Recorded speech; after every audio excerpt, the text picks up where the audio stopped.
আসসালামু আলাইকুম। রাসূল সাল্লাল্লাহু আলাইহি ওয়াসাল্লাম বলেছেন, সে ব্যক্তি ধ্বংস হোক যে রমাদান মাস পেয়ে এলো কিন্তু তার গুনাহ ক্ষমা করে নিতে পারল না। রমাদান মাসের আমাদের সবচেয়ে মেইন পারপাস হওয়া উচিত, মেইন টার্গেট, মেইন উদ্দেশ্য হওয়া উচিত যে আমাদের গুনাহ মাফ করিয়ে নেওয়া। আমরা যদি রমজান মাসে আমাদের গুনাহ মাফ না করে নিতে পারি, আর সহজে আমাদের পক্ষে সম্ভব হবে না অন্যান্য দিনে গুনাহ মাফ করিয়ে নেওয়া। তাই আমাদের রমজান মাসে সর্বোচ্চ চেষ্টা থাকতে হবে যাতে আমরা গুনাহ মাফ করিয়ে নিতে পারি আল্লাহ তাআলার পক্ষ থেকে। এখন গুনাহ আপনার দুই ধরনের গুনাহ হয়ে থাকে। আল্লাহ তাআলার হক পালন না করার মাধ্যমে যে গুনাহ হয়ে থাকে, আর মানুষের হক পালন না করার মাধ্যমে যে গুনাহ হয়ে থাকে। অনেক গুণাই আমাদের ক্ষমা করে নিতে হবে। আল্লাহ তাআলা হক নষ্ট করার মাধ্যমে আমরা যে পাপ করি, যে গুনাহ করি, আল্লাহ তাআলার কাছে ক্ষমা চাইলে আল্লাহ তাআলা যাকে ইচ্ছা ক্ষমা করে দিবেন। মানুষের হকের গুনাহ আল্লাহ তাআলা কখনো ক্ষমা করবে না যদি মানুষ তা ক্ষমা না করে থাকে। দুই ধরনের পাপের চিন্তাই করতে হবে ক্ষমা করানোর জন্য। আল্লাহ তাআলা যাকে ইচ্ছা ক্ষমা করে দিবেন, আল্লাহ তাআলা হকের যে গুনাহ হয়ে থাকে।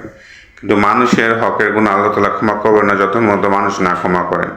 তাহলে আমাদের কি করতে হবে? মানুষের কাছে আমাদের ক্ষমা চাইতে হবে। এই রমজান শুরু হওয়ার আগেই আমাদের মানুষের কাছ থেকে ক্ষমা চেয়ে নিতে হবে, যাতে আমরা গুনাহ মাফ করে নিতে পারি। আল্লাহ তাআলা হক নষ্ট করার মাধ্যমে গুনাহ যদি আমরা মাফ করেও নিতে পারি, কিন্তু মানুষের হকের গুনাহ আল্লাহ তাআলা ক্ষমা করবেন না যতক্ষণ পর্যন্ত মানুষ না ক্ষমা করবে। তাই আমাদের ওইটাও মাথায় চিন্তা রাখতে হবে। তাই রমজান শুরুর আগে আমাদের অবশ্যই মানুষের কাছ থেকে আমাদের ক্ষমা চেয়ে নিতে হবে।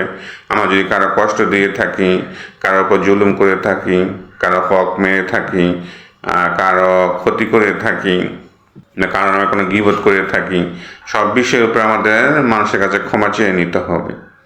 প্রত্যেকে আমাদের উচিত এই রমজান মাসে যেভাবে হোক আমাদের গুনাহ মাফ করিয়ে নিতে হবে। কারণ রাসূল সাল্লাল্লাহু আলাইহি ওয়াসাল্লাম বলেছেন, যে গুনাহ মাফ করে নিতে পারবে না সেই ধ্বংস। আর রাসূল সাল্লাল্লাহু আলাইহি ওয়াসাল্লাম যা ধ্বংস করার ভবিষ্যৎবাণী করেছে বা ধ্বংস হওয়ার জন্য আমিন বলেছে বা দোয়া করেছে বা বদদোয়া করেছে, এটা কবুল হবে না, তা হতেই পারে না। তাই আমরা সবাই চেষ্টা করব আমাদের গুনাহগুলো মানুষের কাছে ক্ষমা চেয়ে নিতে রমজান শুরু হওয়ার আগেই। এবং আমি আমার পক্ষ থেকেও সবার কাছে ক্ষমা চেয়ে নিচ্ছি যদি কাউকে কোনো কষ্ট দিয়ে থাকি, কারোর উপরে কোনো জুলুম করে থাকি, কারো কোনো ক্ষতি করে থাকি, তাহলে আপনারা আমাকে ক্ষমা করে দিবেন। আমিও সবাইকে ক্ষমা করে দিলাম। আমারও কারোর প্রতি কোনো অভিযোগ নেই, কোনো কষ্ট নেই। আমার পক্ষ থেকে আমি সবাইকে সাধারণ ক্ষমা ঘোষণা করলাম। আপনারা সবাই আমাকে ক্ষমা করে দিবেন যদি আমি কোনো অন্যায় করে থাকি, জুলুম করে থাকি। আর সব মানুষেরা অনুরোধ করছি সবাই ক্ষমা করে দিবেন, সবার কাছে ক্ষমা চেয়ে নেবেন। এই রমজান শেষ হওয়ার আগে যেভাবে হোক আপনারা চেষ্টা করবেন মানুষের কাছ থেকে ক্ষমা নিয়ে আল্লাহর কাছ থেকে ক্ষমা আদায় করে নিতে। এটাই আমাদের মেইন টার্গেট থাকতে হবে। ঈমানের মাধ্যমে হোক, আমলের মাধ্যমে হোক, আচরণের মাধ্যমে হোক, কথার মাধ্যমে হোক, কর্মের মাধ্যমে হোক, যেভাবে হোক আমাদের রমজান মাসে আমাদের গুনাহ মাফ করিয়ে নিতে হবে। আমাদের ক্ষমা যদি আমরা না করে নিতে পারি তাহলে আমাদের ধ্বংস আমাদের জন্য অপেক্ষা করছে।